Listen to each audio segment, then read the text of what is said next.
கர்த்தருக்கு மகிமை உண்டாவதாக. 2 பாடல்களை கேட்டோம். சகோதரி ஜெனி அவர்களுக்கும் சகோதரி ஈவ்லின் அவர்களுக்கு நன்றி சொல்கிறேன். கர்த்தர் உங்களை ஆசீர்வதிப்பாராக. இந்த காலை நேரத்திலே தெய்வீக ஆராதனையில் நாம் மாபெரும் போராட்டம் பற்றிய பாடங்களை படித்து கொண்டிருக்கிறோம்.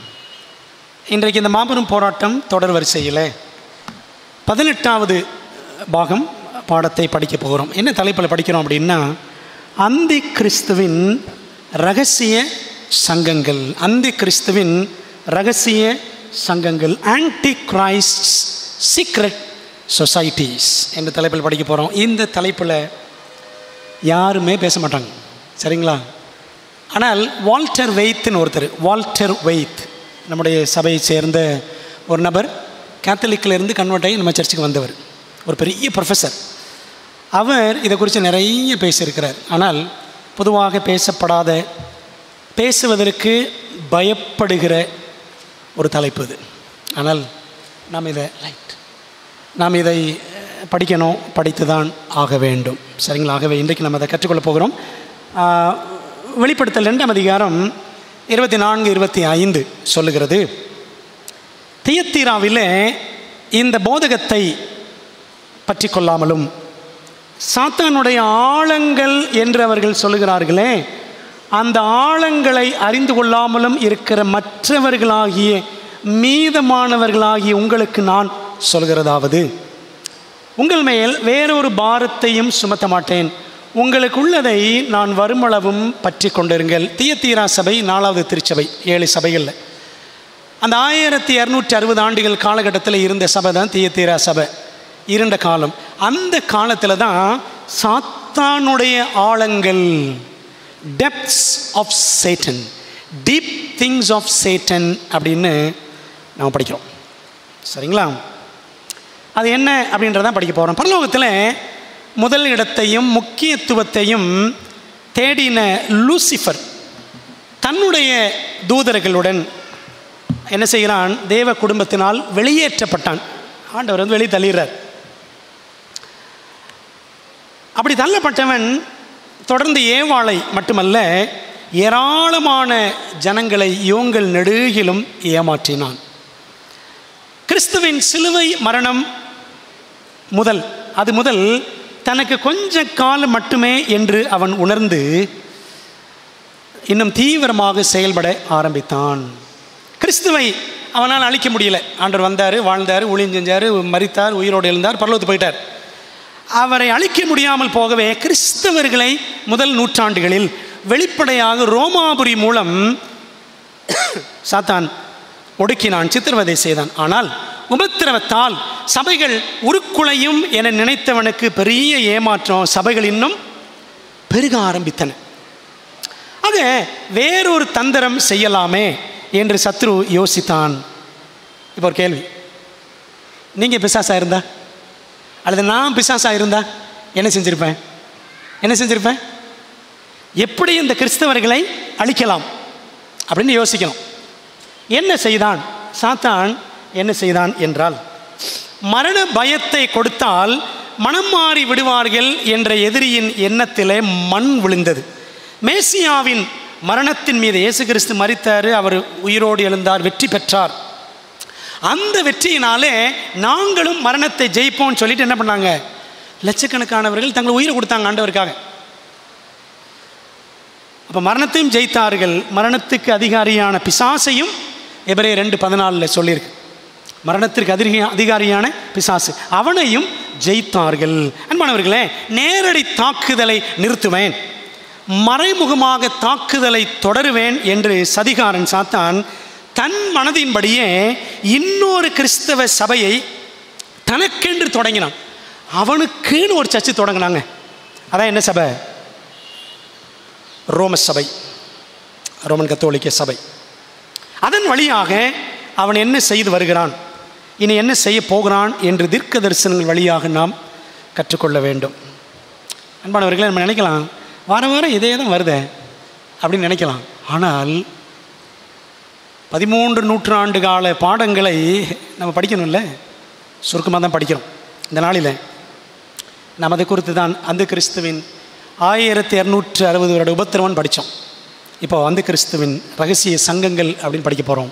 ஜெபத்தோடு படிக்கலாமா? நல்ல தகப்பனே, இந்த வேளையில் நம்முடைய பாதத்தில் வருகிறோம், எங்களை ஒப்புக் கொடுக்குறோம்ப்பா. மீதமான திருச்சபை நாங்கள் எல்லாரும் எங்களுக்கென்று ஆண்டவர் விசேஷ வெளிச்சத்தை கொடுத்திருக்கிறீர், பறைசாற்ற வேண்டிய விசேஷமான முத்துவதை கொடுத்திருக்கிறீர். தகப்பனே, நாங்கள் எப்படி செயல்பட வேண்டும் என்று உடைய ஞானத்தை எங்களுக்கு தாரும். இந்த நாளில், இந்த காலாண்டில் நாங்கள் படிக்கிற மாபெரும் போராட்டம் தொடர்ச்சியை படிக்க போகிறோம். ஆவியானவர் எங்களோடு பேசும்.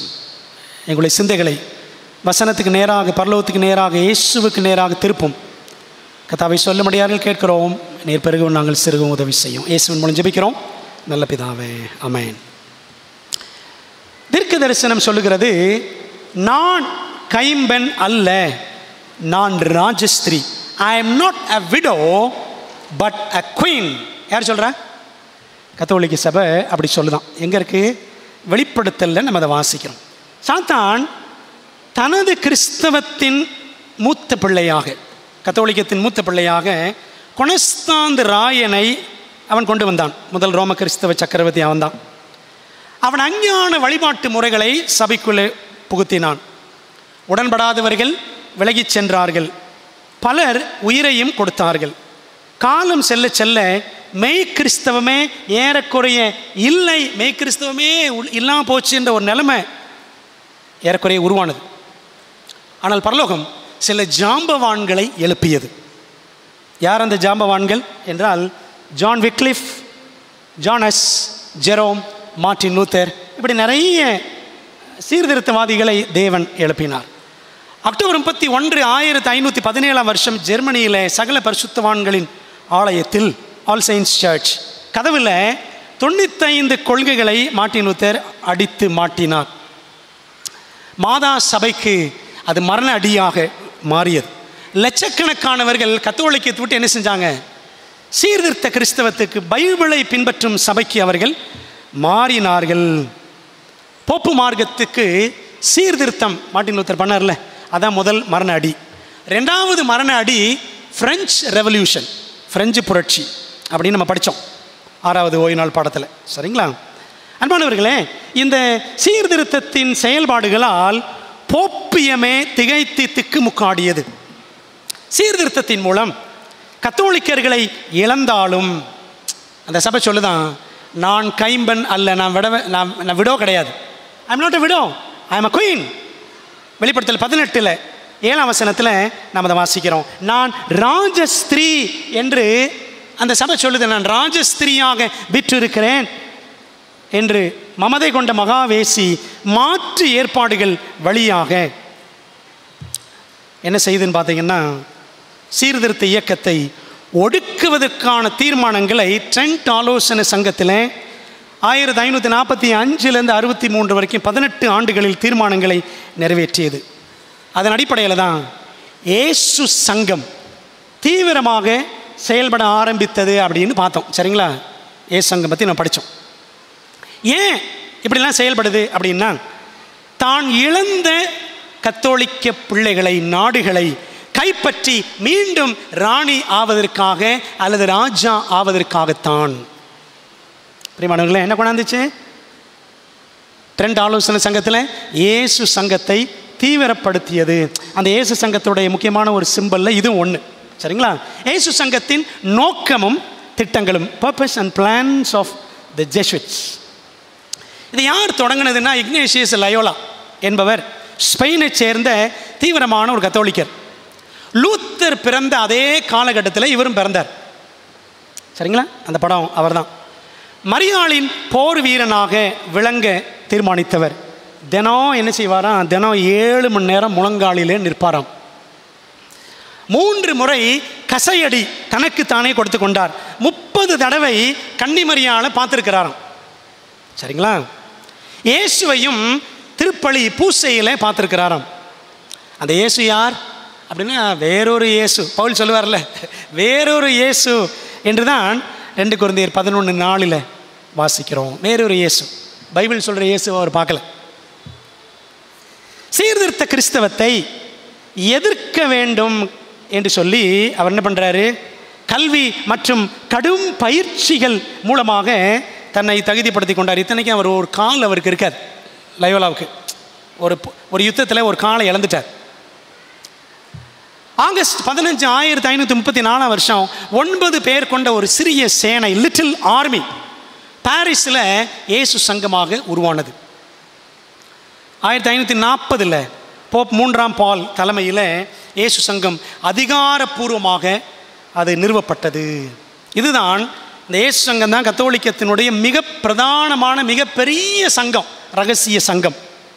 லயோலா இவர்தான் அதனுடைய முதல் கருப்பு போப், ஃபர்ஸ்ட் பிளாக் போப். படித்தோம்ல நம்ம, கருப்பு போப், வெள்ளை போப், அதான் நீங்கள் படிக்க போகிறோம் நிறைய. இவர் தான் முதல் கருப்பு pope, first supreme general of the Jesuit order, Ignatius Loyola அப்படின்னு சொல்லுவாங்க. சரிங்களா? இந்த கூட்டத்துக்கு என்ன பேர்னா, அமெரிக்காவில் பிளாக் ரோப்ஸ்ன்னு சொல்லுவாங்க, கருப்பு அங்கிகள். எப்படி இந்தியாவில் காவி சங்கிகள்னு சொல்கிறாங்க, அதே மாதிரி அமெரிக்காவில் கருப்பு அங்கிகள் யார்? இந்த இயேசு சங்கத்தை சேர்ந்தவர்கள் அப்படின்னு பார்க்குறோம். இவர் என்ன செய்கிறார்? 1556 இறந்துறார். அவர் சாகும் பொழுதே 1000 பேர் இந்த சங்கத்தின் உறுப்பினர்களாக இருந்தார்களாம். சரி, என்ன நோக்கம்? நோக்கம் என்ன? இந்த சங்கத்தினோட நோக்கம் என்ன? இங்கே இந்த படம் பார்க்குறீங்க பார்த்தீங்களா? இதான் ரோமாபுரியில் வேட்டிக்கனுக்குள்ளே இருக்கக்கூடிய ஜெசு சர்ச். ஜெசு அதாவது ஜெஸ்விட்ஸுன்றாங்கல்ல, ஜெசுன்னா ஜீசஸ், அவங்க அந்த லத்தீனில் ஜெசுன்னா ஜீசஸ். ஜெசு சர்ச் அப்படின்னா இயேசு கோயில், ஜீசஸ் சர்ச், அதுக்கு பேர் அதுதான், ஜீசஸ் சர்ச். அதனால தான் சேசு சபை அப்படின்னு சொல்லுவாங்க கத்தோலிக் சபையில். கவனிச்சிங்களா? உள்ளே அதுக்குள்ளே பார்த்தீங்கன்னா லயோலா சிலை இருக்கும். அது போக இன்னும் 2 பெரிய சிற்பங்கள் இருக்கும். இதெல்லாம் எதை காட்டுதுன்னா இயேசு சங்கத்தினுடைய வேலைப்பாடுகளை காட்டுகிறது. பாருங்களேன், முதல் சிலை என்ன அப்படின்னா, எதிர்த்து நிற்கும் பெண்ணும் பைபிளை கிழிக்கும் குழந்தை தூதனும். அந்த படத்தை பார்க்குறீங்களா? ஒரு பெண் இருக்கிறான், இடது கையில் சிலுவை இருக்குது, வலது கையில் ஏதோ ஒரு லைட் வச்சுருக்கிறான், கீழே ஒரு குழந்தை ஏதோ புக்கு கிழிச்சிட்டு இருக்கு. அது என்ன புக்கு? பைபிள். பைபிளை கிழிக்கிற மாதிரி குழந்தை தூதன் பைபிளை கிழிக்கிறான். இந்த சிலை அங்கே உள்ளே இருக்குமா? சரிங்களா? இதனுடைய அர்த்தம் என்ன அப்படின்னு பார்த்தீங்கன்னா, அதாவது அங்கே இருக்கிற சிலை மாதாவை குறிக்கிறது. தாய் சபை மத புரட்டர்களை எதிர்த்து, சீர்திருத்தவாதிகளை எதிர்த்து மிதிக்கும் பெண் உருவம் அப்படின்னு பார்க்குறோம். ஒரு புத்தகத்தை ஒரு குட்டி தூதன் அவன் என்ன செய்கிறான்? அவன் கிழிக்கிறான். அது யாருன்னா ஏஞ்சல்ஸ் என்ன செய்கிறாங்களாம், அதனுடைய அடையாளம் வேதாகமத்தையும் சீர்திருத்தவாதிகள் புஸ்தகங்களையும் கிழித்து போடுவதாக சித்தரிக்கப்பட்டிருக்கிறது. ஏன்னா பைபிள் தானே சீர்திருத்தத்தின் ஆரம்பமே. இப்போ கிழிச்சு போடுற மாதிரி ஒரு படம் அங்கே இருக்குது. சரிங்களா? பாருங்கள், இந்த படத்தை நீங்கள் க்ளோஸ்அப்பில் அந்த குழந்தை தூதன் கிழிக்கிற காட்சி. 2வது, பொற்பாத்திரத்தை ஏந்தி நிற்கும் பெண். ஒரு பெண் கையில் இன்னொரு சிலை, கையில் ஒரு தங்க கோப்பையை பிடித்திருக்கிறாள். நம்ம தீர்க்க தரிசனத்தில் படித்தோன்னா யாரை பற்றி படிக்கிறோம்? ஒரு ஸ்திரீ கையில் பொற்பாத்திரத்தை ஏந்தி இருந்தால் அப்படின்னு வெளிப்படுத்தல் 17:4 வசனத்தில் வாசிக்கிறோம். சரிங்களா? இந்த வசனம் படிச்சிருக்கோம்ல. யார் அந்த நபர்? பொற்பாத்திரத்தை ஏந்தி இருக்கிற ஸ்திரீ யாருன்னு பார்த்தீங்கன்னா, நம்ம என்ன படிக்கிறோம்? கத்தோலிக்க மார்க்கம். சரிங்களா? அந்த ஸ்திரீக்கு கால் பகுதியில், காலின் கீழே சர்ப்பமும் வேதாகமும். நீங்கள் நல்லா கீழே பார்த்தீங்கன்னா ஒரு பைபிள் இருக்குது, அதுக்கு மேலே பார்த்தீங்கன்னா பாம்பு, அந்த பாம்பு தலையை மிதிக்கிற மாதிரி ஒரு, அந்த பெண்மணி மிதிக்கிற மாதிரி அந்த படம் அங்கே இருக்குது. தெரியுதா உங்களுக்கு? சரி, என்ன அர்த்தம் அப்படின்னு சொன்னால், நமக்கு பைபிளில் சர்ப்பம்னா யாருங்க? பைபிளில் சர்ப்பம்னா யார்? சாத்தான். சரிங்களா? ஆனால் இயேசு சங்கத்தில், கத்தோலிக் சபையில் சொல்லுவாங்க, அந்த குறிப்பாக இயேசு சங்கத்தில் சர்ப்பம் என்றாலே பைபிள். சர்ப்பன்றாலே என்னது? சர்ப்பம்னா பைபிளா. அந்த பைபிளை என்ன செய்கிறான்? அந்த பெண்மணி மிதிக்கிறாள். ஒரு பாம்பு தலை, அதுக்கு அந்த தலைக்கு கீழே பைபிள் இருக்குது. இப்படி இன்னொரு படம். இந்த சிற்பங்கள் என்ன சொல்லுது அப்படின்னா, சீர்திருத்த சபையின் சீடர்களை அழிக்கணும். ஏன்னா கீழே ஒரு சிலருக்கு தள்ளி விடுறாங்க. சரிங்களா? அவங்களாம் சீர்திருத்தவாதிகளாம். சீர்திருத்த சபையின் சீடர்களை அழிக்கணும். 2வது, பைபிளை, சீர்திருத்த சத்திய புத்தகங்களை ஒழித்து கட்ட வேண்டும். 3வது, போப்பாதிக்கத்தை மீண்டும் நிலைநாட்ட வேண்டும் அப்படின்னு படிக்கிறோம். பாருங்களேன், அதான் பார்த்தோம். அவங்களுடைய நோக்கம் என்ன? நான் உங்களுக்கு காமிச்சல இந்த பிளாக் ரோப்னு ஒரு புஸ்தகம். அதில் their final aim is to regain control of the world for the papacy and return to the level of domination that the church had during the dark ages. இருண்ட காலத்தில் கத்தோலிக்க சபை எவ்வளவு ஆதிக்கம் செலுத்தினதோ அந்த ஆதிக்க நிலைமைக்கு கத்தோலிக்க சபையை திரும்ப கொண்டு வந்து போப்பு மார்க்கத்தை நிலைநாட்ட வேண்டும். To accomplish this, they must destroy their greatest enemy, Protestantism. இதை நிலைநாட்ட வேண்டும் என்றால் என்ன பண்ணணுமா?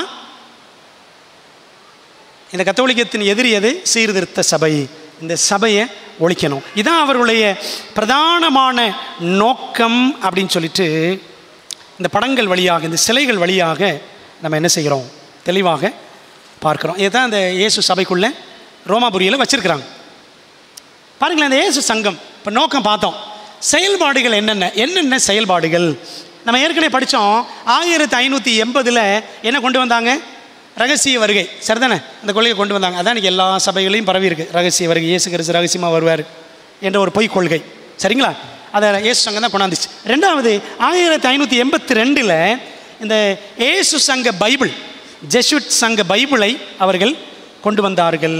கலப்படமான ஒரு வேதாகமம் அப்படின்னு பார்த்தோம். சரிங்களா? இந்த பைபிளில் பார்த்தீங்கன்னா நிறைய தவறுகள், ஏராளமான தவறுகள். உங்களுக்கு சில தவறுகள்லாம் காமிச்சேன் போன வாரம். சரிதானே? Bible text corruption is like spiritual blood poison.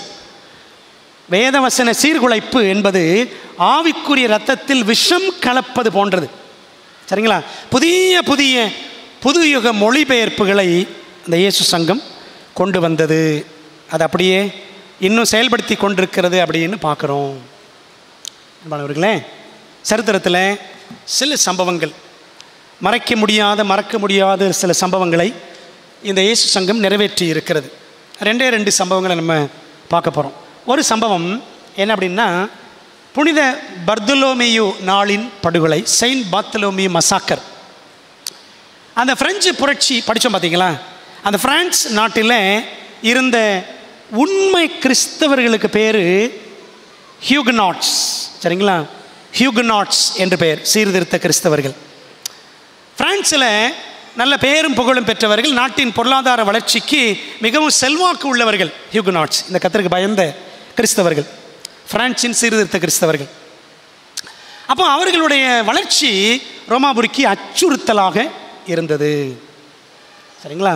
அப்போ என்ன செய்யுது இந்த கத்தோலிக்க சபை, இயேசு சங்கம், இந்த ஹியூகனாட்ஸ், வேல்டன்சிஸ் மாதிரி இது ஒரு கூட்டம், ஹியூகனாட்ஸ், இவர்களை அழிக்க வேண்டும் என்று திட்டமிட்டு 3ஆம் கருப்பு போப் யாருன்னா பிரான்சிஸ் போர்கியா, பிரான்சின் அரசி கேத்தரின், அவளுடைய மகன் 9ஆம் சார்ல்ஸ், இவங்களாம் என்ன செய்கிறாங்க? ஒன்றா சேர்ந்து ஒரு திட்டம் போடுறாங்க. என்ன திட்டம்னா, ஒரு குறிப்பிட்ட நாளில் என்ன செய்யணும்? இந்த ஹியூகனாட்ஸ் என்ற சீர்திருத்த கிறிஸ்தவர்கள் எல்லாரையும் அழிக்க வேண்டும் அப்படின்ட்டு ஒரு திட்டம் போடுறாங்க. அதுக்கு இந்த போப் 13ஆம் கிரிகரி ஓகேன்னு சொல்லிடுறார், சம்மதம் கொடுக்குறார். என்ன திட்டம்னா, ஒரு குறிப்பிட்ட நாளில் ஆகஸ்ட் 24, 1572 நள்ளிரவில் ஆலயத்தில் மணி அடிக்கும் பொழுது இந்த எல்லா உண்மை கிறிஸ்தவர்களையும், சீர்திருத்த கிறிஸ்தவர்கள் என்ன செய்யணும்? ஹியூகனாட்டுகளை அழிக்க வேண்டும் என்று ஒரு திட்டம். இதுதான் ஏற்பாடு. என்ன நடந்துச்சு பாருங்கள். கரெக்டாக அந்த தேதியில் பிரெஞ்சு படை வீரர்கள், கத்தோலிக்க குருமார்கள், கத்தோலிக்க துறவிகள் எல்லாம் ஒன்றா சேர்ந்து நாட்டின் மிகச்சிறந்தவர்களில் 70,000 கிறிஸ்தவர்களை அழித்தார்கள். ஒரே நாளில் கிடையாது. பாரிஸில் 7 நாட்கள், முதல் 3 நாட்கள் பயங்கர கோபத்துடன், பிரான்ஸ் முழுவதிலும் 2 மாதங்கள் படுகொலைகள் தொடர்ந்தன. இதை பற்றி நீங்கள் படிக்கணும்னா அந்த பிரெஞ்சு புரட்சின்ற ஒரு சாப்டர் படிக்கணும், மாபெரும் போராட்டத்தில் 15ஆம் அதிகாரம் அந்த புஸ்தகத்தில். சரிங்களா? ஏராளமான பேர், 70,000 பேருக்கு மேல் படுகொலை செய்யப்பட்டார்கள். நாடு முழுக்க இரத்த ஆறு ஓடியதாம் பிரான்ஸில். ஆறுகளில் பிணங்கள் மிதந்தன. அநேக மாதங்கள் யாரும் மீன் சாப்பிடவில்லை. பள்ளத்தாக்கில் இருந்து ஓநாய்கள் இறங்கி வந்து பிணங்களை தின்றன. ஆண்டோடைய பிள்ளைகள் பிணங்களாக கிடந்தாங்க. பிரியமானவர்களே, அது மட்டும் இல்லை, இந்த ஹியூகனாட்டுகளுக்கு ஒரு தலைவன் இருந்தார், காலினி என்ற ஒரு நபர். இந்த காலினி என்ற அந்த தலைவரை, அவர் தலையை வெட்டி என்ன செஞ்சாங்களாம்? தலையை கொண்டு போய் யார்கிட்ட கொடுக்குறாங்க? அந்த லொரைன் நகரம் பிரான்ஸில், அந்த நகரத்தின் கத்தோலிக்க குருமார், தலைமை குருமார் கையில் இந்த தலையை கொடுத்தாங்க. இந்த செய்தி ரோமுக்கு வந்த உடனே ரோமாபுரியில் பயங்கர சந்தோஷம். ரோமாபுரியில் வேட்டிக்கனில் எல்லோரும் என்ன செஞ்சாங்களாம்? தேங்க்ஸ் கிவிங் சர்வீஸ் நடத்துனாங்களாம். நன்றி ஆராதனை, துதி பாடல் ஆராதனை வேட்டிக்கனில் நடந்தது. பிரான்சின் அரசன் 9ஆம் சார்ல்ஸுக்கு போப் என்ன பண்ணாராம்? ஒரு பரிசு அனுப்பினாராம். தங்க ரோஜா மலரை அனுப்பினாராம். புரியுதா உங்களுக்கு? தங்கத்தில் ரோஜா மலர்.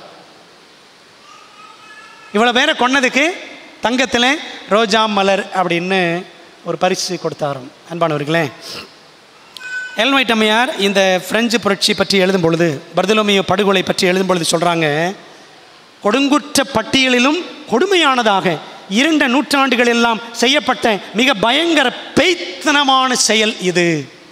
சரிங்களா? ஒரு பயங்கரமான குற்றங்களேயே பயங்கரமான ஒரு குற்றம் பர்தலோமியோ படுகொலை அப்படின்னு எலன் ஒயிட் எழுதுகிறாங்க. சரிங்களா? 70,000 பேருக்கு மேல் சீர்திருத்த கிறிஸ்தவர்கள் கொல்லப்பட்டார்கள்.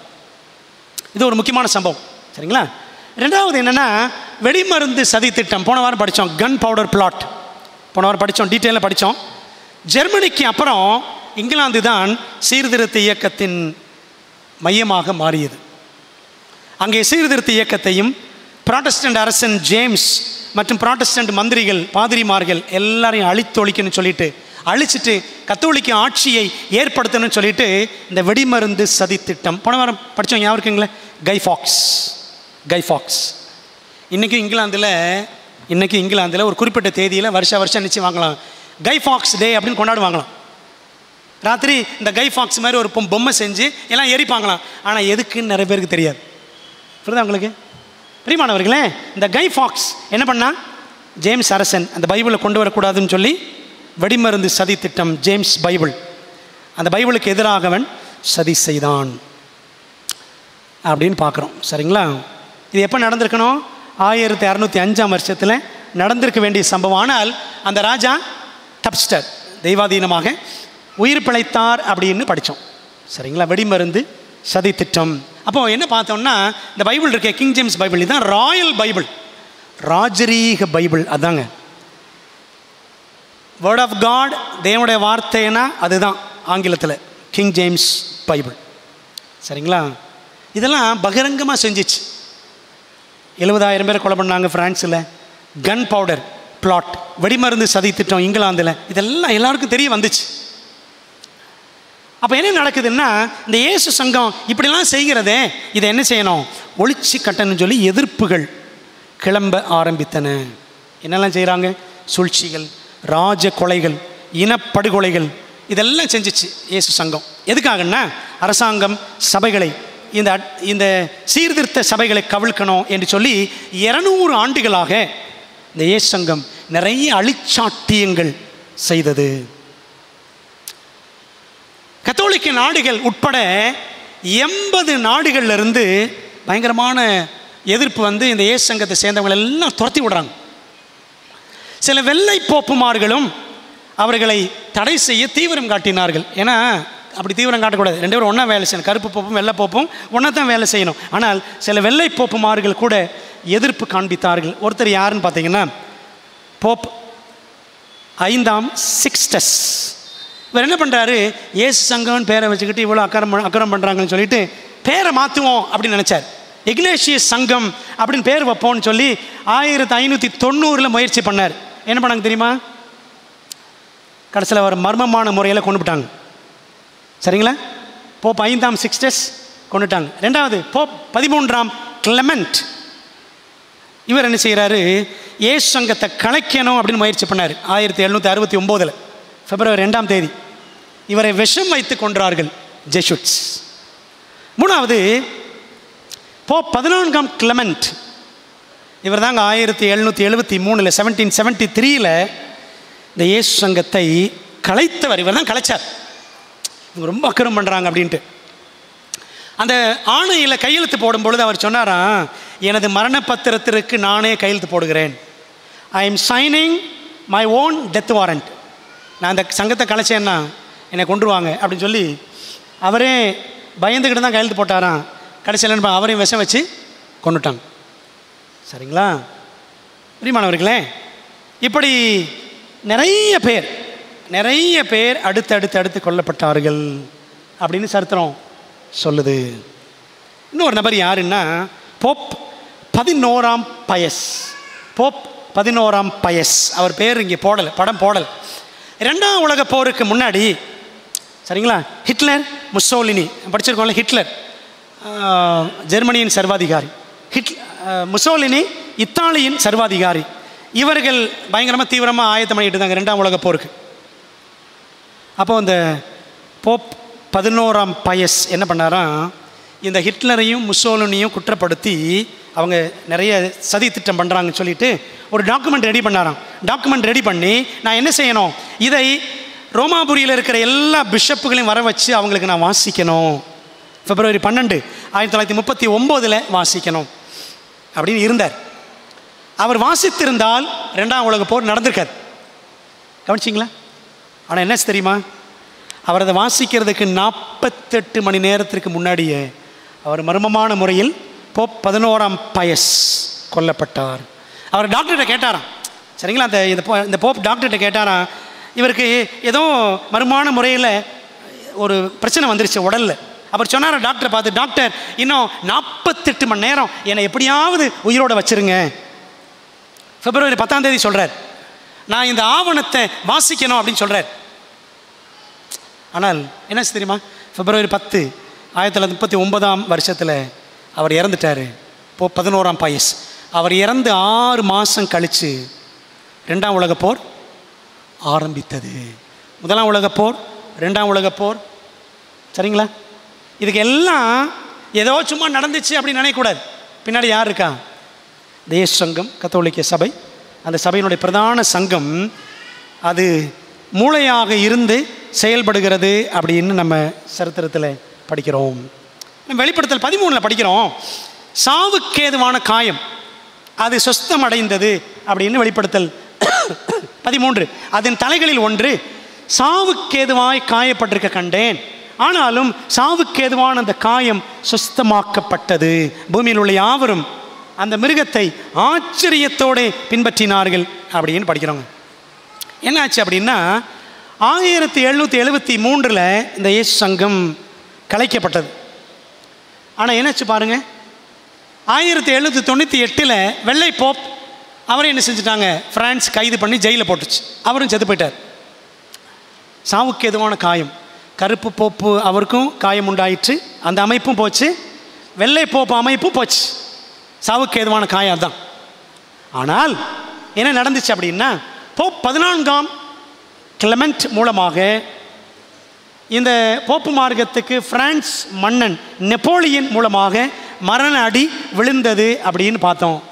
ஆனால் என்னாச்சுன்னா 1814 1814 1814 மீண்டும் இந்த இயேசு சங்கம் உயிரடைந்தது.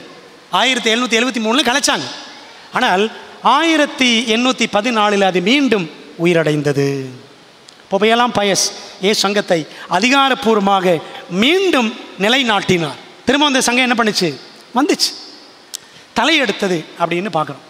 அன்பானவர்களே, இவங்க என்ன செய்கிறாங்கன்னா, உலகத்தை கட்டுப்படுத்துவது, நாச வேலை, மக்கள், தேசங்கள், அரசாங்கங்கள், சபைகளை, சத்தியமுள்ள சபைகளை கவிழ்ப்பது, இது எல்லாத்தையும் வெளியில் தெரியாத வகையில் செயல்படுத்த வேண்டும் என்று சொல்லி. இது வரைக்கும் பாருங்களேன், அந்த வெடிமருந்து சதி திட்டம், பர்தலோமிய படுகொலை, இதெல்லாம் வெளிப்படையாக தெரிஞ்சிச்சு, வெளியில் தெரியக்கூடாது அப்படின்னு சொல்லிட்டு இனிமேல் ரகசியமான முறையில் திரை மறைவில் செயல்படணும்னு சொல்லிட்டு 1814 அப்புறம், சரிங்களா, ஈவன் 1773 சங்கம் கலைக்கப்பட்டாலும் தொடர்ந்து வேலை செஞ்சுக்கிட்டு தான் இருந்துச்சு.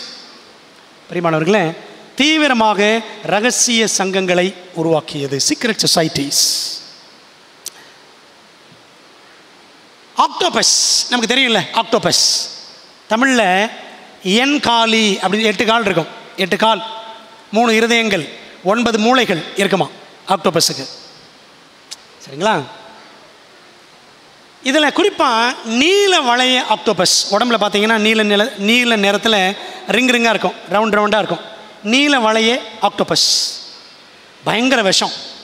ஒரு கடி ஒரு சில நிமிடங்களில் அது கடிச்சிச்சின்னா ஒரு கடியில் 26 பேரை கொல்ல முடியும். அவ்வளோ விஷம் ஆக்டோபஸ். எந்த சந்துகளிலும் பொந்துகளிலும் அது வளைஞ்சு நெளிஞ்சு உள்ளே போயிடும். சரிங்களா? எந்த இடத்துக்கு ஏற்ற மாதிரி தன்னுடைய தோலை நிறத்தை அது மாற்றிக்கொள்ளும் ஆக்டோபஸ். பிரியமானவர்களே, அதே போலதான் இந்த கடல்வாழ் ஜந்துவை போன்றது தான் இந்த கத்தோலிக்க ஜந்துவான இயேசு சங்கமும். சரிங்களா? எப்படி 8 கைகள் இருக்கோ அப்படி இருக்கிற மாதிரி ஆக்டோபஸ்க்கு இருக்க மாதிரி இந்த இயேசு சங்கத்துக்கு நிறைய சங்கங்கள் இருக்கு. சரிங்களா? அதுக்கு கீழே இயேசு சங்கத்துக்கு கீழே இலுமினாட்டி. நிறைய பேர் அடிக்கடி சொல்லுவாங்க இலுமினாட்டின்னு வாங்க, என்னன்னு தெரியாது. யார் கீழே இருக்கு? இயேசு சங்கத்துக்கு கீழே Illuminati, Freemasons, international bankers, mafia, Opus Dei, CFR, council on foreign relations, club of Rome, new age movement, இப்படின்னு நிறைய சங்கங்களை, ரகசிய சங்கங்களை இந்த கத்தோலிக்க சபை ஏற்படுத்தினது. சரிங்களா? யார் இந்த இலுமினாட்டி, யார் இந்த ஃப்ரீமேசன்ஸ்? இதெல்லாம் தீர்க்க தரிசனத்தின் அடிப்படையில் படித்தாதான் நமக்கு தெளிவான பதில் கிடைக்கும். இந்த படம் நீங்கள் பார்த்துருக்கீங்களா? $1 நோட்டில் இருக்கும். அமெரிக்க $1 இந்த இலுமினாட்டி, ஃப்ரீமேசன்ஸ், இயேசு சங்க அடையாளங்கள் எல்லாம் நம்ம அதில் பார்க்கலாம். இன்னும் நிறைய சங்கங்கள், Rosicrucians, Bilderbergers, Bohemian club, assassins, Essex junto, golden dawn, knights templar, skull and bones, இதெல்லாம் பார்த்தீங்கன்னா யார் இருப்பாங்கன்னா உலகத்தில் மிக மிக பிரபலமானவர்கள், உலகத்தில் மிக மிக பெரிய பிரபலங்கள், சினிமா நடிகர்கள், நடிகைகள், உலக தலைவர்கள் எல்லாம் இதில் இருப்பாங்க. இந்த சங்கங்கள் ஆவி மார்க்கத்தோடு சம்பந்தப்பட்ட சங்கங்கள். சரிங்களா? இந்த சங்கங்களில் அவங்க கடவுள் யார்? சாத்தான் அப்படின்னு சொல்ல மாட்டாங்க, லூசிஃபர்னு சொல்லுவாங்க. சரிங்களா? லூசிஃபெரியன் சொசைட்டிஸ், பிரபலங்களை ஈர்க்கும் அல்லது பிரபலங்களை ஆக்கும் ஆவி மார்க்கம். அன்பானவர்களே, 1-2 பிரபலங்களை நம்ம பார்க்க போகிறோம். ஒரு படம் போடுறேன். இந்த படம் பார்த்துருக்கீங்களா? பாபா படம், பாபா. சரிங்களா? இந்த பாபா திரைப்படத்தின் கதாநாயகன் யார் அப்படின்னா, தயாரிப்பாளரும் யாருன்னா யார் நமக்கு தெரியும். சரிங்களா? சூப்பர் ஸ்டார் அப்படின்னு நம்ம எல்லாரும் தெரிந்திருக்கிறோம். அந்த படத்தினுடைய கதை வசனம் அவருக்கு எப்படி கிடச்சிச்சு? அவரை வழிநடத்தினது யார்?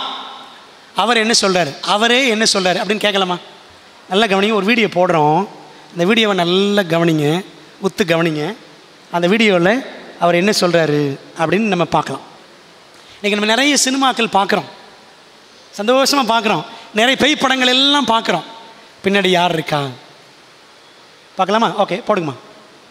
1978 வந்துட்டு நான் ஆக்டர் ஆன பிறகு நான் ஏர்போர்ட்டில் போகும்போதெல்லாம் அந்த புக் ஸ்டாலில் வந்துட்டு ஒரு புக் இருக்கும். அதில் வந்து ஒரு சுவாமிஜியோட ஃபோட்டோ இருக்கும். தெர் இஸ் ஆட்டோபயோகிராஃபி யோகின்னு சொல்லி. எனக்கு வந்து இந்த சுவாமி வந்து பொண்ணா ஆனா அப்படிங்கிறதே எனக்கு டவுட். புக்கு வாங்க மாட்டேன், பட் அது கண்ணு மட்டும் அது என்ன பார்க்குற மாதிரி இருக்கும். இது பொண்ணா ஆனா அப்படின்னு சொல்லி அதுக்கப்புறம் ஒரு வாட்டி இந்த புக்கு நான் வாங்கிட்டேன். சரி, வாங்கி வச்சு பார்த்து அது வந்து ரொம்ப கஷ்டமாக இருந்தது புரியறதுக்கு. அது இங்கிலீஷெல்லாம் நமக்கு வந்து சரியாக தெரியாது இது சொல்லிவிட்டு அதுக்கப்புறம் அப்படியே நான் வச்சுட்டேன். அது ஒரு 20 வருஷம் 22 வருஷம் அந்த புக்கு என்னுடைய லைப்ரரியிலே இருந்தது. அது நான் வந்து படிக்கவே இல்லை. அதுக்கப்புறம் வந்து நான் வந்து படையப்பா படத்தெல்லாம் பண்ணி முடிச்சுட்டு சரி இனிமேல் வந்து படம் பண்ணக்கூடாது அப்படின்னு சொல்லி எல்லாத்தையும் வெறுத்து போய் என்ன பண்ணுறதுன்னு தெரியாமல் இருக்கும்போது சச்சிதானந்தர் வந்துட்டு நீ வந்து ஆசிரமம் ஒழிச்சிட்டு அமெரிக்காவில் ஆசிரமத்துக்கு நீ வான்னு சொல்லி என்னை கூப்பிட்டு ஒரு 25 days 30 days அங்கே இருன்னு சொல்லி அவர் கூடவே என்னை அங்கே வச்சுக்கிட்டார். அப்போது அந்த புக்கை நான் கொண்டு போயிருந்தேன். அது எனக்கே தெரியாமல் அந்த புக்கை நான் எடுத்து வச்சது எனக்கே தெரியாது. அங்கே பார்த்தா அந்த புக்கு இருக்கு, வேறு வேலை கிடையாது, ரொம்ப குளிர் வேலை. அங்கே வந்து நான் புக்குன்னு படிக்க ஆரம்பித்தேன். 2008 2009 அப்படி இருக்கும்னு நினைக்கிறேன். அந்த புக்கு படிக்க ஆரம்பிக்கும்போது ஒரு 30-40 pages வந்து அவ்வளோ சரியாக ஈடுபடல. அதுக்கப்புறம் போக போக அந்த புக்கு கீழே வைக்கிறதுக்கு எனக்கு மனசே வரலை.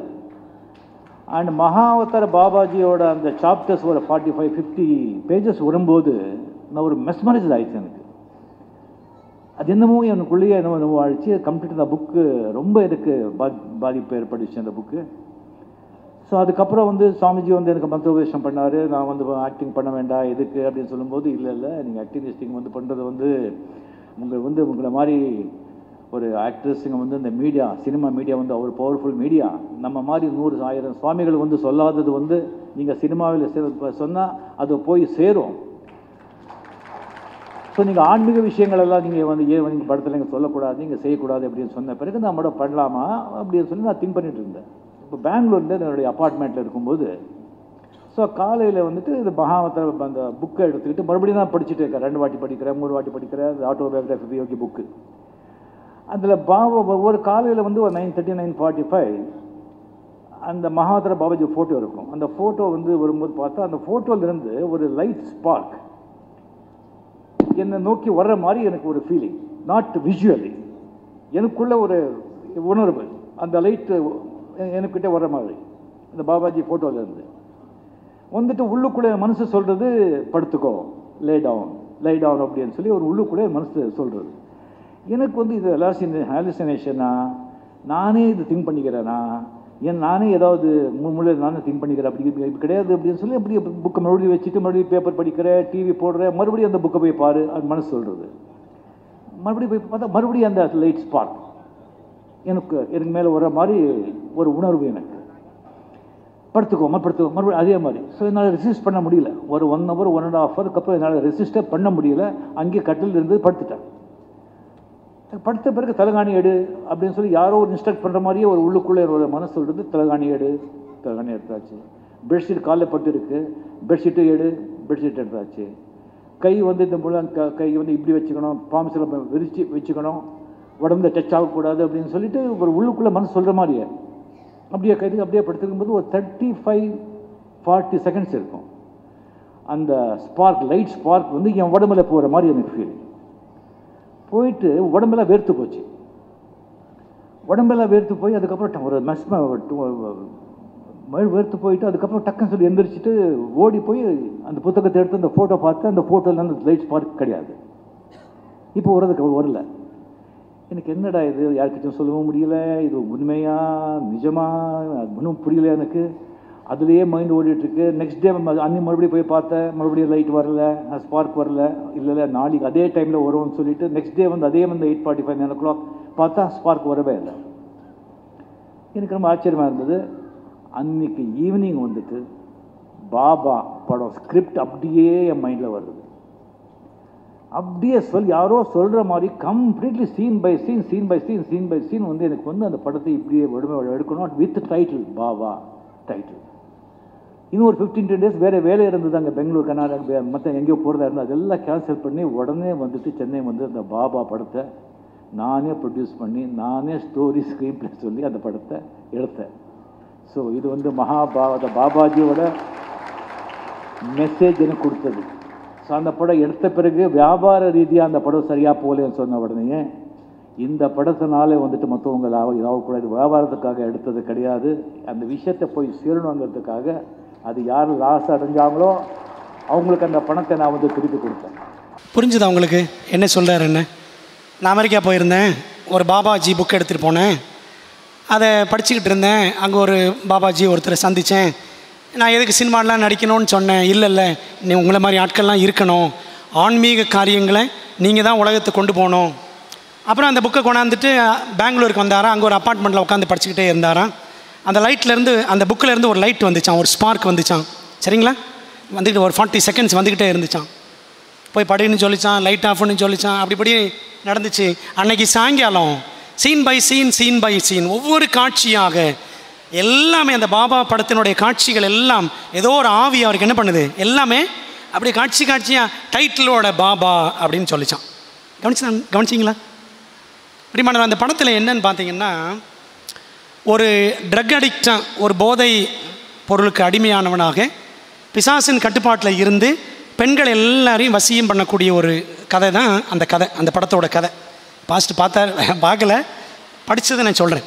பிரியமானவர்களே, அவர் சொல்லார் பார்த்தீங்களா, நான் மெஸ்மரைஸ் ஆகிட்டேன். புரியுது உங்களுக்கு? சாத்தான் ஏதேன் தோட்டத்தில் என்ன பண்ணா, ஏவாளை என்ன பண்ணா, மெஸ்மரைஸ் தானே பண்ணா. நீங்களாம அப்படித்தானே சினிமா நாடகங்கள் இதெல்லாம் பார்த்து அப்படியே மொபைல் ஃபோன், இந்த மாதிரி விஷயங்கள் அப்படியே மெஸ்மரைஸ், மனோவசியம் செய்யப்படுகிறோம். அந்த படத்தில் பார்த்தீங்கன்னா இந்த சிம்பிள் இப்படி காட்டுறது பார்த்தீங்களா, அங்கே இருக்குது பார்த்தீங்களா, இது எல்லாமே பிசாசனுடைய சிம்பிள். இப்படி காட்டுறது சேட்டன் அப்படின்றத ஒரு அடையாளப்படுத்துகிறது. இவருக்கு எப்படி இந்த மாதிரி காரியம்லாம், தம்பி அடுத்த ஸ்லைட் போடுங்க. 1975 1975 இவர் என்ன பண்ணார், இந்த ரஜினிகாந்த், அந்த ரஜினிகாந்த் பேருக்கே அர்த்தம் த கிங் ஆஃப் ஹெல்னு அர்த்தம், நரகத்தின் அரசன் அப்படின்னு அர்த்தம். அவர் தான் சூப்பர் ஸ்டாராக இருக்கிறார். சரிங்களா? ஓகே, இவர் ரொம்ப பிரபலமானவர். சரிங்களா? உலகம் முழுக்க பிரபலம்.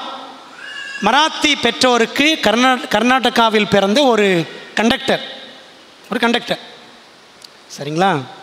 பாருங்கள், by selling is soul to the devil, தன்னுடைய ஆத்மாவை பிசாசுக்கு அவர் விற்றபடியினாலே இன்றைக்கி உலகம் முழுவதும் பிரபலமாயிட்டார்.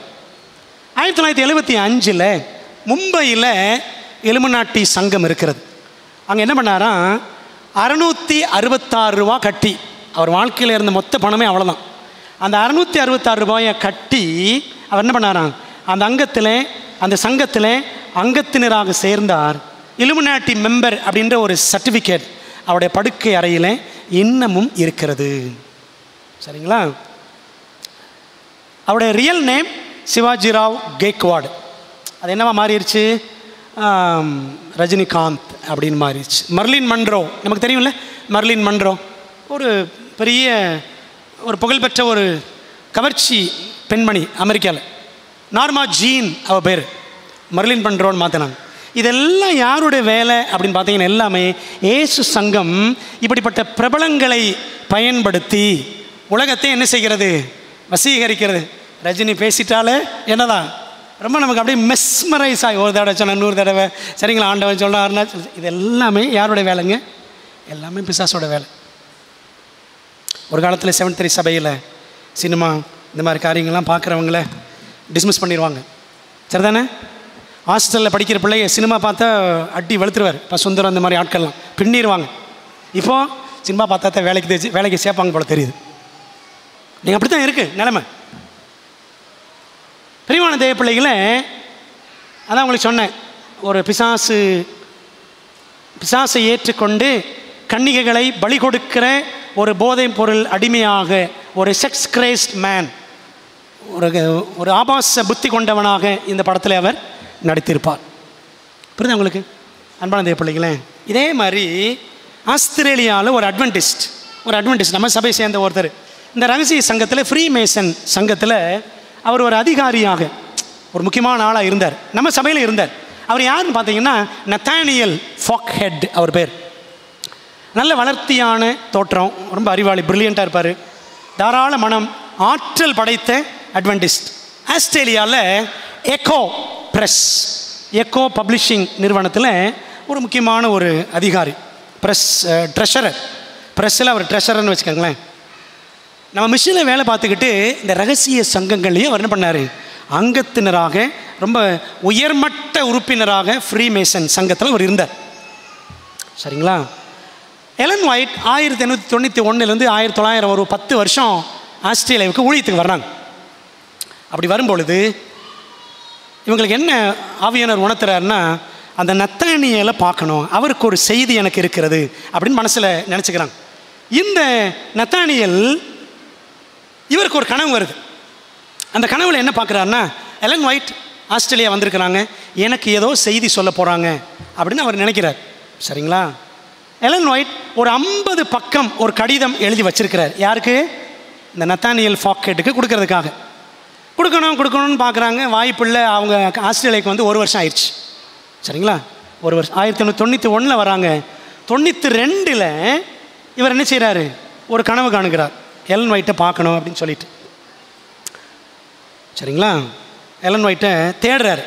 தேடி மெல்போர்ன் என்ற இடத்துல நம்முடைய அச்சகம் இருக்கிறது, அங்கே இருக்கிற இவருக்கு கடிதம் எழுதினார். 1 வருஷமாக கடிதத்தை கொடுக்கல. இந்த சூழ்நிலையில் நத்தானியல் மிஷன் வேலையை விட்டு அவரை வெளியே தள்ளக்கூடிய ஒரு சூழ்நிலை. பிரியமானவர்களே, எலன் ஒயிட் ஒரு செய்தி வைத்திருக்கிறாருன்னு அவர் தேடி கண்டுபிடிச்சு எலன் ஒயிட்டை பார்க்குறார். அப்போ கேட்குறாரு, எனக்கு ஏதாவது செய்தி இருக்கா அப்படின்னு கேட்குறாரு. அந்த அம்மா சொன்னாங்களா, ஆமாம், அநேக மாதங்களாக 50 பக்க கடிதம் உங்களுக்கு கொடுக்கணும் நான் காத்திருக்கிறேன். அப்படி பேசிகிட்டே இருக்கும் பொழுது என்ன பண்ணார் தெரியுமா? இந்த நபர்கிட்ட பேசும்பொழுது எலன் ஒயிட் என்ன செய்கிறாங்க,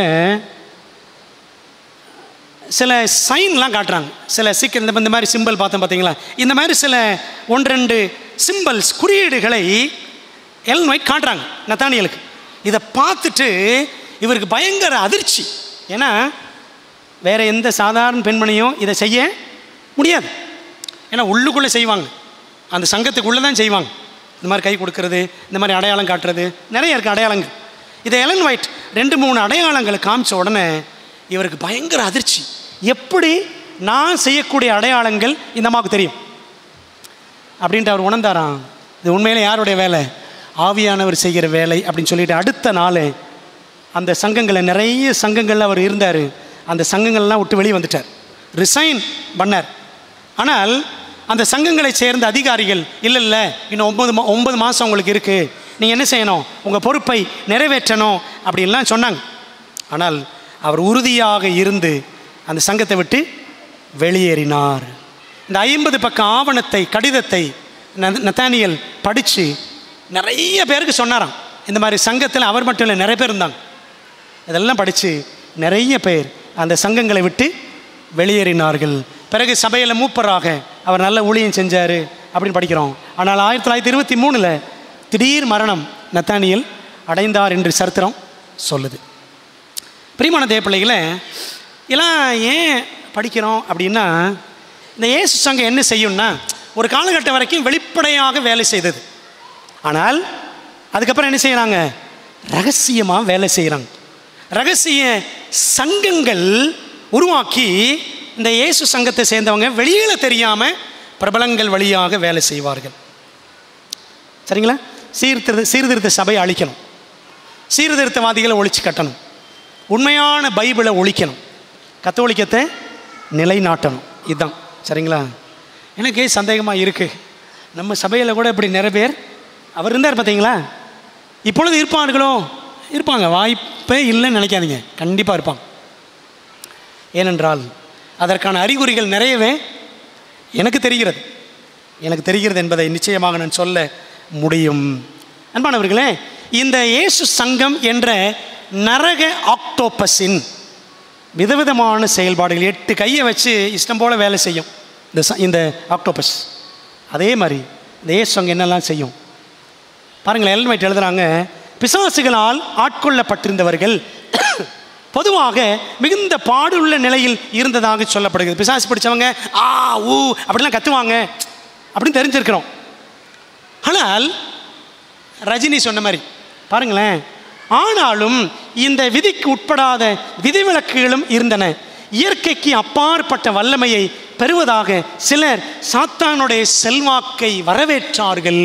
சிலர் என்ன செய்வாங்களா, நான் ரொம்ப பிரபலமாகணும்னு நினைக்கிறவங்க என்ன செய்வாங்க, இந்த மாதிரி சங்கங்களை போய் சேர்ந்துக்குவாங்க. சரிங்களா? சேர்ந்துக்குவாங்க. இப்படி சேருகிறவர்கள் என்ன செய்வாங்க, ரொம்ப பிரபலமாகிடுவாங்க. அவர்கள் மூலமாக சாத்தான் என்ன செய்வான், அநேகரை தன் பக்கம் ஈர்த்து இழுப்பான் அப்படின்னு நாம் பார்க்குறோம். இப்படிப்பட்டவர்களுக்கு பிசாசுகளால் எந்த பிரச்சனையும் உண்டாகவில்லை. ரஜினி சொன்னார்ல, ஏதோ ஒரு ஆவி வந்து என்கிட்ட சொல்லிக்கிட்டே இருந்துச்சு. புரியுதா உங்களுக்கு? சாத்தானுடைய செல்வாக்கை வரவேற்கிறவர்கள். பிரியமானவர்களே, அது மாதிரி பைபிளில் யார் யார் இருக்கிறாங்க? எலிமா என்ற மாயவித்தைக்காரன், சீமோன் என்ற மாயவித்தைக்காரன், அப்போஸ்தலர் 13ஆம் அதிகாரம், அப்போஸ்தலர் 8ஆம் அதிகாரம்.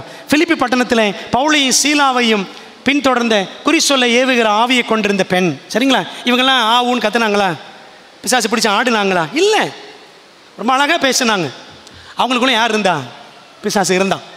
இருந்தா அவங்களுக்கு. ஆகவே பிரபலங்களுக்குள்ளும் பெரிய பெரிய பெரிய உலகத் தலைவர்களுக்குள்ளும் யார் இருப்பான்? இந்த மாதிரி சங்கங்கள் இருக்கிறவங்க சாத்தான் இருந்து வேலை செய்வோம் என்பதை புரிஞ்சுக்கணும். இதை மாபெரும் போராட்டம் 470 471 வாசிக்கிறோம். இன்னொரு முக்கியமான ஒரு வாசகத்தை நான் வாசிக்க போகிறோம். பாருங்களேன், மாபெரும் போராட்டத்தில் ஒரு முக்கியமான பகுதி, நன்மைக்காக. ஓகே, ஐம் சாரி, இன்னும் முந்தின பக்கம் ஒன்று இருக்குது. தம்பி முந்தின ஸ்லைடு போடுங்கம்மா. ஓகே, இந்த சாத்தானின் நரக ஆக்டோபஸான இயேசு சங்கம் பல்வேறு கிளை வழி சங்கங்கள் வழியாக வேலை செய்து லட்சக்கணக்கான உறுப்பினர்களை வைத்து செயல்பட்டு கொண்டு இருக்கிறது. சரிங்களா? எல்லா துறைகளும் இருப்பாங்க இந்த இயேசு சங்கத்தை. விதவிதமான சங்கங்கள் இருக்கிறவங்க கல்வி, பொழுதுபோக்குத்துறை, ஆன்மீகம், பொருளாதாரம், அரசியல், எல்லாத்துலேயும் மீடியா, பத்திரிகை எல்லாத்துலேயும் இருப்பாங்க. சரிங்களா? அவங்க நோக்கம் என்ன? கத்தோலிக்கத்தை நிலைநாட்ட வேண்டும் என்பது தான். பாருங்களேன், வாசிக்கிறேன். தங்கள் அமைப்பை விளம்பரப்படுத்தும் வகையில் புனித ஆடையை அணிந்து கைதிகளையும் நோயாளிகளையும் சந்தித்து நோயாளிகளுக்கும் ஏழைகளுக்கும் ஊழியம் செய்து உலகத்தை வெறுத்து விட்டதாக சொல்லி திரிந்தார்கள். வெளியில் பார்க்குறது அப்படி தான் இருக்கும். நிறைய ஊழியங்கள்லாம் செய்வாங்க. இயேசு சங்கம் கத்தோலிக்க சபையை சேர்ந்தவர்கள். நன்மை செய்பவராக சுற்றி திரிந்த இயேசுவின் பெயரை இவர்கள் தரித்து கொண்டார்கள். சரிதானே? இயேசுவின் பெயரை தரித்து கொண்டார்கள். குற்றமற்ற இந்த வெளித்தோற்றத்திற்கு உள்ளே தான் மிக பயங்கரமான சாவுக்கு எதுவான நோக்கங்கள் பெரும்பாலும் மறைந்திருந்தன. நன்மைக்காக தவறு செய்யலாம். ஒரு நன்மைக்காக கொலை பண்ணலாம். ஜான் எஃப் கென்னடியை கொலை பண்ணாங்க, ஆப்ரஹாம் லிங்கனை கொலை பண்ணாங்க. இதெல்லாம் சும்மா நடக்கலை, எல்லாம் இந்த சங்கம் பண்ண வேலை. நன்மைக்காக தவறு செய்யலாம் என்பது அவருடைய அமைப்பின் அடிப்படை கொள்கை. டைட்டானிக் நமக்கு தெரியும்ல, டைட்டானிக் ஒரு புக்கு நான் எழுதினேன். அதான் நான் எழுதின முதல் புஸ்தகம். அந்த கப்பலை கவுத்தவங்களும் இந்த இயேசு சங்கத்தை சேர்ந்தவங்க தான். 3 பேரை அழிக்கணும். அவங்கள அழிச்சிட்டு பெரிய பிரபலமான தொழிலதிபர்கள், கோடீஸ்வரர்கள், அவங்கள அழிக்கணும். அந்த 3 பேரை அழிச்சிட்டு அமெரிக்காவில் ஒரு தனியார் பேங்கை துவங்கணும், ஃபெடரல் ரிசர்வ் பேங்க்கை தொடங்கணும்னு சொல்லிட்டு தான் டைட்டானிக் கப்பலை அழித்தாங்க. சரிங்களா? சும்மா நடக்கலாம். அதெல்லாம் நம்ம அந்த லவ் ஸ்டோரியை பார்த்துட்டு ஏமாந்து போயிடுறோம். அப்படி தானே? அப்படி தானே? அன்பான தேவ பிள்ளைகளே,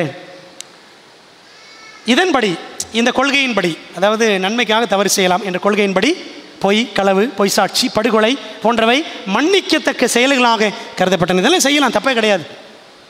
இதே கான்செப்ட் தான் இஸ்லாம்லேயும் இருக்குது. ஓகே, கத்தோலிக்கத்துக்கு இஸ்லாமுக்கும் ரொம்ப கனெக்ஷன், நெருங்கிய தொடர்பும் இருக்கிறது.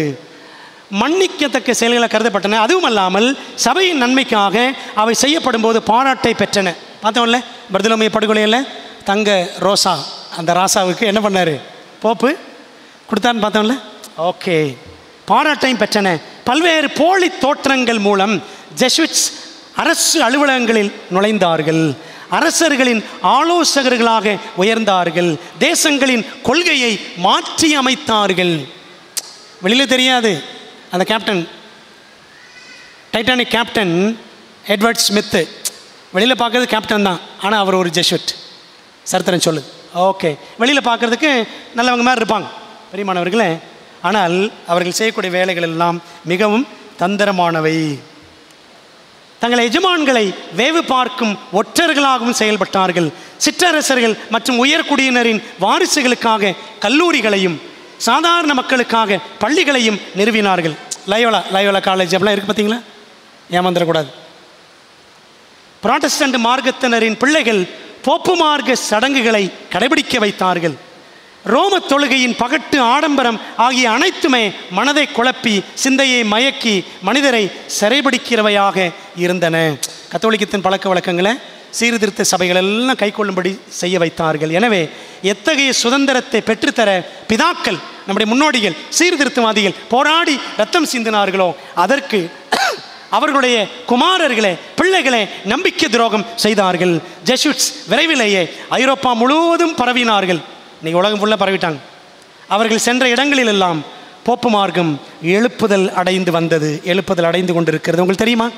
அமெரிக்கா ஒரு ப்ராட்டஸ்டன்ட் கண்ட்ரி, ஒரு ப்ராட்டஸ்டன்ட் நாடாக ஆரம்பிச்சிச்சு. இன்றைக்கி என்னவா மாறிடுச்சு? இன்றைக்கி ஒரு கத்தோலிக்க நாடாக மாறிடுச்சு. ஞாயிறு ஆசிரியர் சட்டம் வருவதற்கு எல்லாம் வேண்டிய ஆட்கள் எல்லாம் அங்கே இந்த போப்பு மார்க்கம் ஏற்படுத்தி வைத்திருக்கிறது. மாபெரும் போராட்டம் 212 213 பக்கத்தில் நாம் இதை வாசிக்கிறோம். நமக்கு என்ன பாடம்? 2 காரியம்தான் கடைசியாக சொல்லி நான் முடிச்சிடறேன்.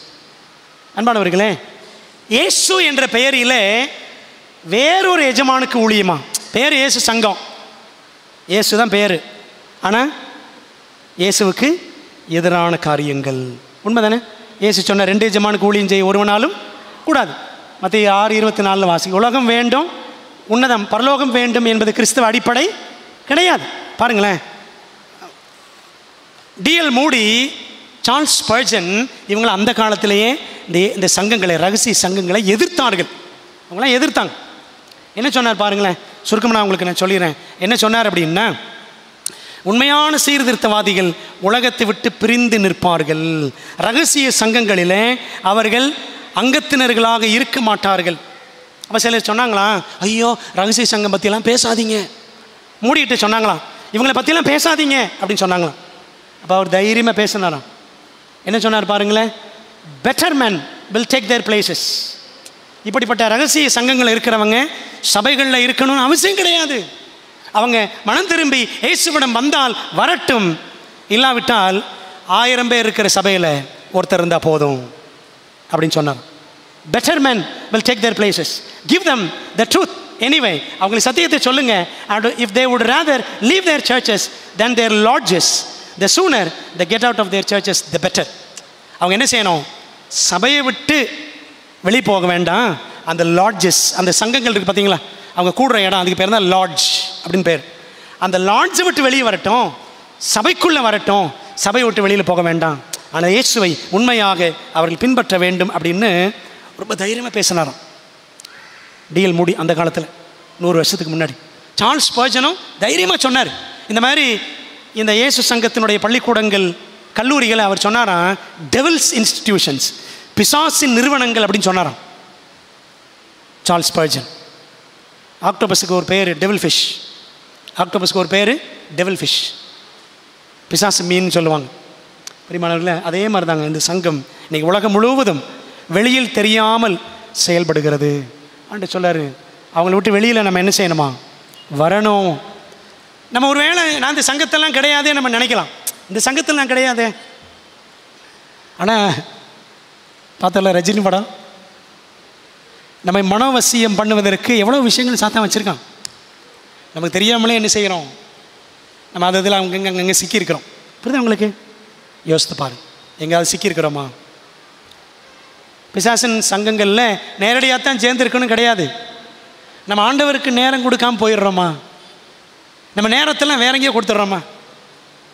பைபிளில் படிக்கும் பொழுது எப்படா இந்த சாப்டர் முடியும், அப்பா இன்னும் 10 வருஷம் இருக்குது, 20 வருஷம் அப்படின்னு பார்க்குறோம், திரும்பி பார்க்குறோம் பைபிள் படிக்கும் பொழுது. ஆனால் நாடகம் பார்க்கும்போது படம் சச்சோ விழிச்சுப்பட்டானே அப்படின்றோம். புரியுதா உங்களுக்கு? அப்போ பைபிளில் ஒரு ஈடுபாடு இல்லை. ஜெபத்தில் படப்படன்னு முடிச்சிடறோம் ஜெபம் பண்ணும் பொழுது.